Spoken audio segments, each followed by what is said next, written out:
ไปซ้ายไปหางัวอยู่หาด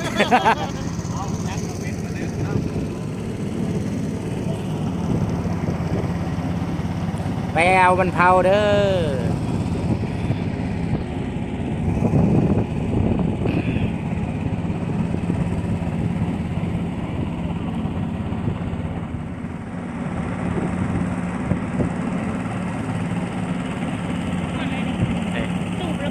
แม่นที่ว่ามันบ่แม่นหญ้าเพิ่นหญ้าเขากำลังบุกเบิกเฮ็ดเอียงบุกเบิกสิค้าอนาเขตมันเผาปลูกมันเผาเลยเนี่ยเป็นปลูกไปในได้มันเผามันเผาในปลูกเด้มื้อนั่นน่ะมันเผาในปลูกไปนี่แหละขึ้น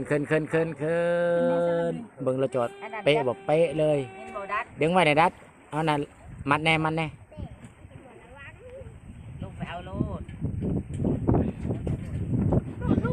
อย่าพามัดให้ก่อนโอ้ยลูกยา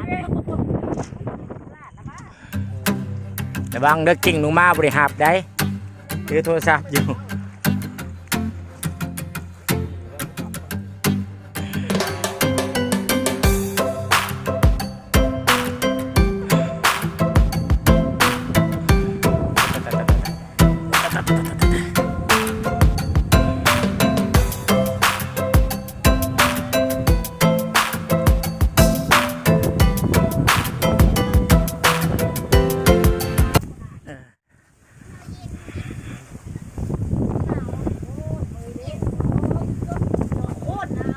คาคาลิตูมเนาะ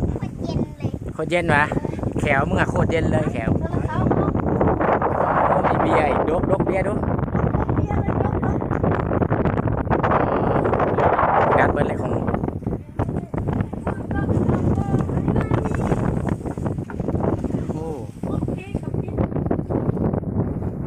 อ๋อลมธรรมชาติโคตรงามเลย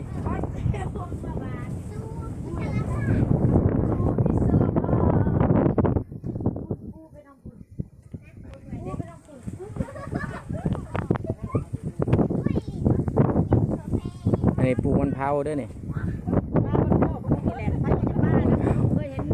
ปลูกมันเผาโดนแล้วบ่ได้มาเนาะมันนี่บ่จะนอนพี่บ่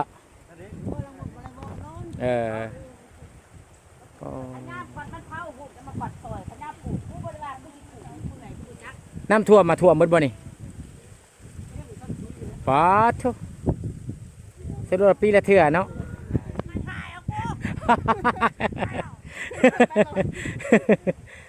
โอ้ขักเลยซ้ำแผ่นดินเพียงเลยเนี่ยทำตรงเพียงเลย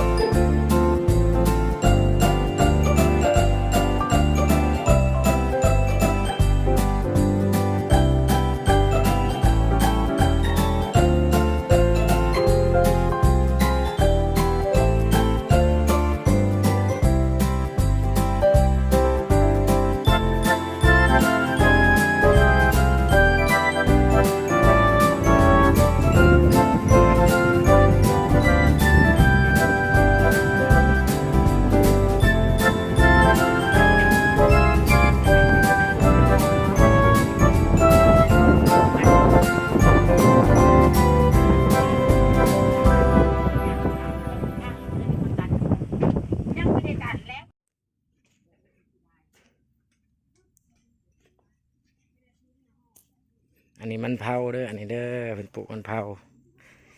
ไม่เชียวเป็นปลูกมันเผาข้างหน้าเป็นป่าอ้อยอ๋อถ้าป่าอ้อยโอ้ยฮอนตีน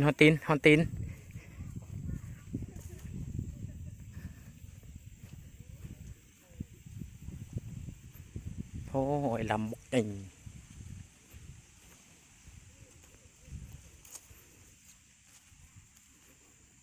โอ้ยบ่ใส่ปอกใส่ปุ๋ยบักใหญ่โอ้ยครับอันนี้กำลังปลูกมันเผากันนี่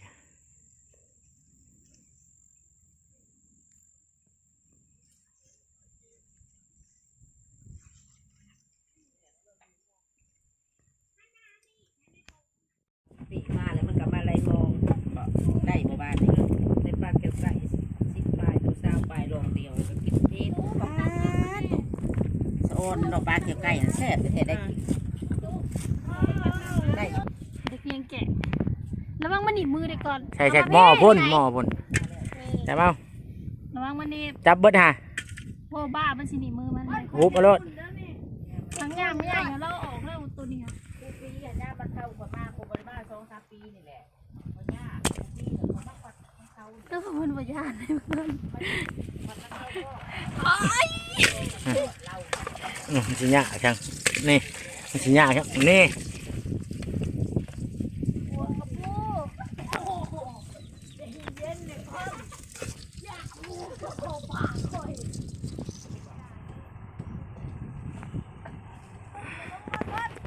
แต่ปลามาแล้วลงอย่าลงมึงอ่ะอยู่นี่แหละ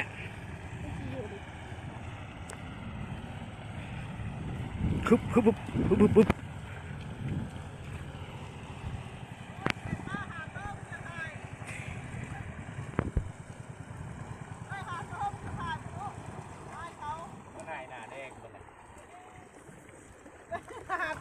ไม่ใช่เลย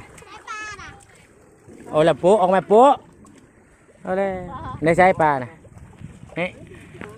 เอาแม่ปุ๊เอาแม่ปลาน่ะพอได้กินเอามาดูเอามาดูเอามาดู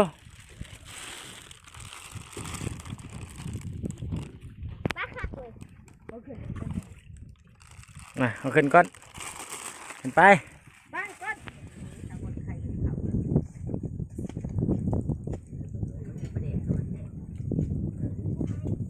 เฮ็ดให้มันตายนะแม่เราใส่เครือ